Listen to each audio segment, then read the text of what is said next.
pada video sebelumnya kita sudah belajar bagaimana cara membuat gradien. Pada video kali ini kita akan belajar menerapkan gradien pada suatu logo. Logo yang akan kita buat atau kita duplikasi adalah logo Instagram. Yang mana kita tahu logo dari Instagram ini terdiri dari warna gradien. Pertama kita cari terlebih dahulu contoh logo dari Instagram. Kemudian kita copy. Lalu kita kembali lagi ke Corel. Kita paste, kecilkan ukurannya. Langkah pertama kita akan membuat rounded rectangle, yakni area kotak dengan sudut tumpul yang ada warna gradasinya ini. Klik rectangle tool, buat persegi dengan cara klik dan tahan tombol CTRL lalu tarik keluar. Langkah selanjutnya kita akan membuat sudut tumpul.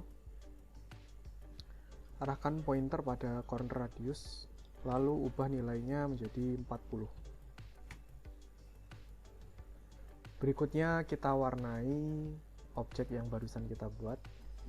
Kemudian zoom out, lalu geser agak sebelah kiri.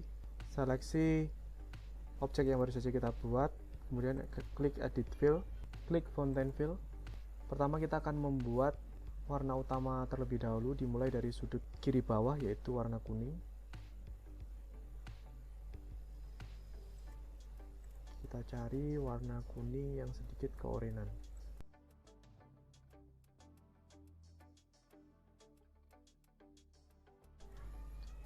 Jika sudah, sebelah sini kita gunakan merah.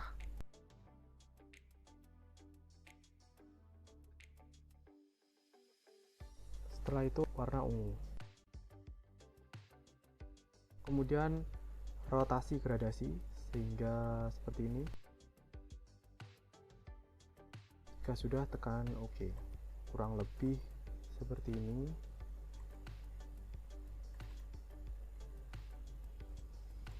Kemudian sesuaikan ukurannya.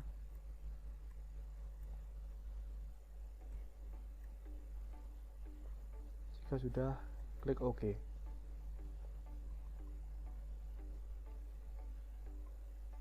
Kita hilangkan outline luar.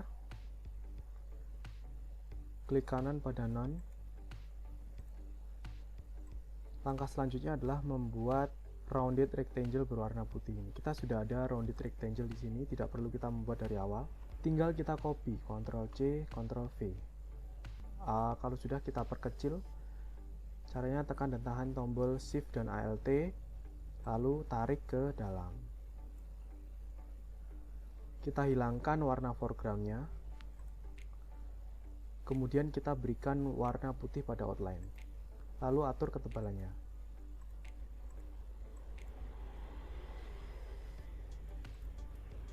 Objek berikutnya kita akan menggambar lingkaran yang besar. Tekan ellipse tool. Aktifkan ellipse tool, kemudian gambar lingkaran sempurna. Kemudian tempatkan pada posisi tengah. Kalau pada pointer kita muncul tanda center, itu berarti objek yang sedang kita geser posisinya tepat berada di tengah objek yang ada di bawahnya. Kita lepas, kemudian atur ketebalannya sama dengan rounded rectangle berwarna putih ini, yakni 8. Beri warna putih. Tekan dan tahan tombol Shift lalu perkecil ukurannya. Terakhir kita akan membuat lingkaran kecil. Buat ellipse tool, kemudian gambar di sini. Hilangkan warna outline, kemudian beri warna putih. Lalu sesuaikan posisinya. Kurang lebih hasilnya seperti ini. Berikutnya kita akan mengcopy logo ini. Blok, kemudian Ctrl C, Ctrl V, lalu geser di sampingnya. Agar lebih menarik, kita akan menambahkan shadow atau bayangan pada logo ini. Ada dua macam shadow pada CorelDRAW 2019.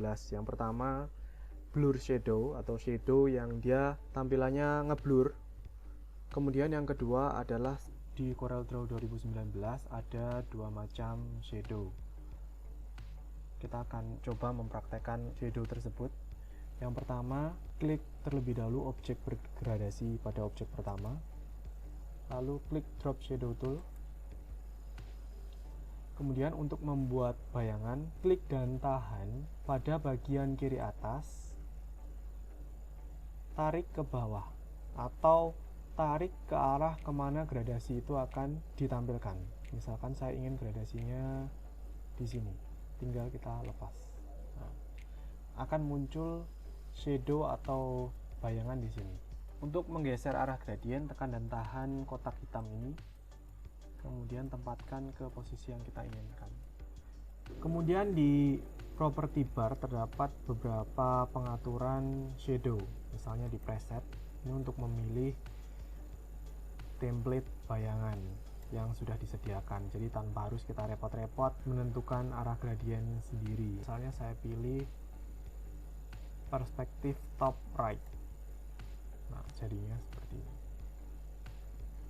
Lalu warna gradien bisa dirubah, selain hitam kita bisa menggunakan warna lain, misalnya warna ini, hasilnya seperti ini. Berikutnya mode warnanya. Untuk mode warna ini baru akan kelihatan kalau misalnya di belakang logo Instagram ini ada objek lain. Silahkan dicoba sendiri, ditambahkan lagi objek di belakang objek logo Instagram ini, kemudian amati apa perbedaannya kalau kita memilih menu-menu di sini. Lalu sebelahnya ada drop shadow opacity untuk mengatur seberapa transparan bayangan kita. Kalau kita tambah nilainya, maka shadow kita akan semakin solid. Sebaliknya kalau kita kurangi, shadow kita akan semakin transparan. Berikutnya shadow feathering. Kalau kita tambah nilainya, bayangan kita akan semakin blur. Jadi shadow feathering ini fungsinya untuk menentukan seberapa blur gradien kita. Untuk menu-menu yang lain silahkan dipelajari sendiri. Berikutnya kita akan beralih ke objek kedua. Di objek kedua ini kita akan coba terapkan solid gradient. Arahkan pointer pada drop shadow tool, kemudian klik dan tahan, maka akan muncul beberapa pilihan seperti ini. Pilih block shadow. Cara membuatnya sama seperti ketika kita membuat drop shadow sebelumnya. Klik dan tahan di salah satu sisi dari objek, lalu geser ke arah berlawanan, lepas. Hasilnya seperti ini. Untuk pengaturannya bisa kita sesuaikan di property bar. Baik, sekian untuk tutorial kali ini. Selamat belajar, selamat mencoba. Saya akhiri. Salam.